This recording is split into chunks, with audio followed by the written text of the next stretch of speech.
Lives of the Most Eminent Painters, Sculptors, and Architects by Giorgio Vasari.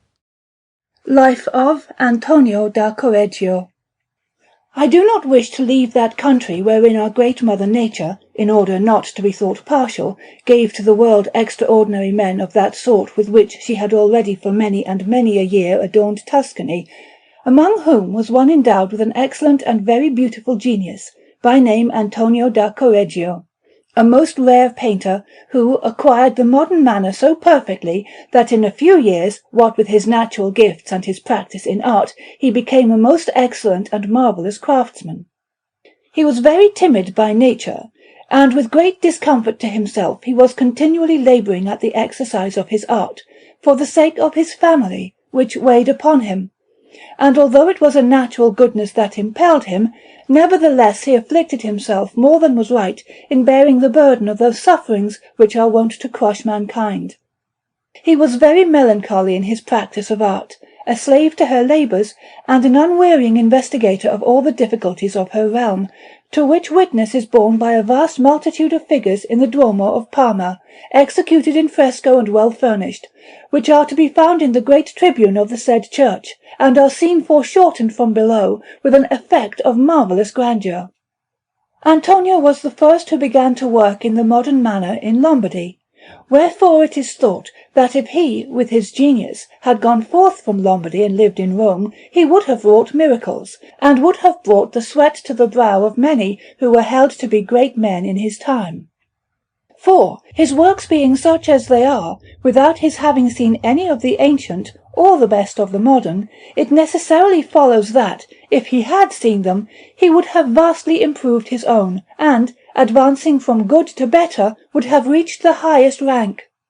It may, at least, be held for certain that no one ever handled colours better than he, and that no craftsman ever painted with greater delicacy, or with more relief. Such was the softness of his flesh painting, and such the grace with which he finished his work. In the same place, also, he painted 2 large pictures executed in oils, in one of which, among other figures, there may be seen a dead Christ, which was highly extolled. And, in San Giovanni, in the same city, he painted a tribune in fresco, wherein he represented Our Lady ascending unto heaven amidst a multitude of angels, with other saints around, as to which it seems impossible that he should have been able, I do not say to express it with his hand, but even to conceive it in his imagination, so beautiful are the curves of the draperies and the expressions that he gave to those figures. Of these there are some drawings in our book, done in red chalk by his hand, with some very beautiful borders of little boys, and other borders drawn in that work by way of ornament, with various fanciful scenes of sacrifices in the ancient manner. And in truth, if Antonio had not brought his works to that perfection which is seen in them, his drawings, although they show excellence of manner and the charm and practised touch of a master, would not have gained for him among craftsmen the name that he has won with his wonderful paintings. This art is so difficult, and has so many branches, that very often a craftsman is not able to practise them all to perfection, for there have been many who have drawn divinely well, but have shown some imperfection in colouring, and others have been marvellous in colouring, but have not drawn half so well. All this depends on choice, and on the practice bestowed, in youth, in one case on drawing, in another on colour. But since all is learnt in order to carry works to the height of perfection, which is to put good colouring, together with draughtsmanship, into everything that is executed. For this reason Correggio deserves great praise, having attained to the height of perfection in the works that he coloured either in oils or in fresco, as he did in the church of the Frati de' Zoccoli di San Francesco, in the same city, where he painted an Annunciation in fresco so well, that when it became necessary to pull it down in making some changes in that building, those friars caused the wall around it to be bound with timber strengthened with iron, and, cutting it away little by little, they saved it, and it was built by them into a more secure place in the same convent. He painted also, over one of the gates of that city, a Madonna who has the child in her arms, and it is an astounding thing to see the lovely colouring of this work in fresco, through which he has won from passing strangers, who have seen nothing else of his, infinite praise and honour. For San Antonio, likewise in that city, he painted a panel wherein is a Madonna with Saint Mary Magdalene, and near them is a boy in the guise of a little angel, holding a book in his hand, who is smiling, with a smile that seems so natural that he moves whoever beholds him to smile also, nor can any person, be his nature ever so melancholy, see him without being cheered. There is also a Saint Jerome, and the whole work is coloured in a manner so wonderful and so astounding that painters revere it for the marvel of its colouring, and it is scarcely possible to paint better. In like manner he executed square pictures and other paintings for many lords throughout Lombardy, and among other works 2 pictures in Mantua for Duke Federigo II, to be sent to the Emperor, a gift truly worthy of such a prince. Giulio Romano, seeing these works, said that he had never seen any colouring that attained to such perfection. One was a naked Leda, and the other a Venus, both so soft in colouring, with the shadows of the flesh so well wrought, that they appear to be not colours but flesh. In one there was a marvellous landscape,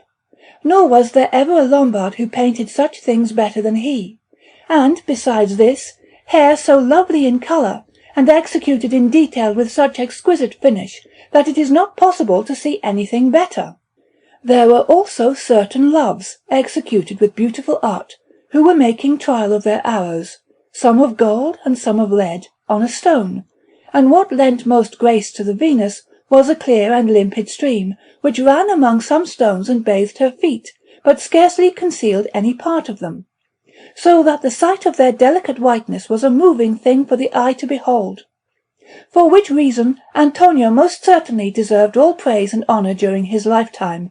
and the greatest glory from the lips and pens of men after his death. In Modena also he painted a panel picture of Our Lady, which is held in esteem by all painters as the best picture in that city. In Bologna, likewise, in the house of the Ercolani, gentlemen of that city, there is a work by his hand, a Christ appearing to Mary Magdalene in the garden, which is very beautiful.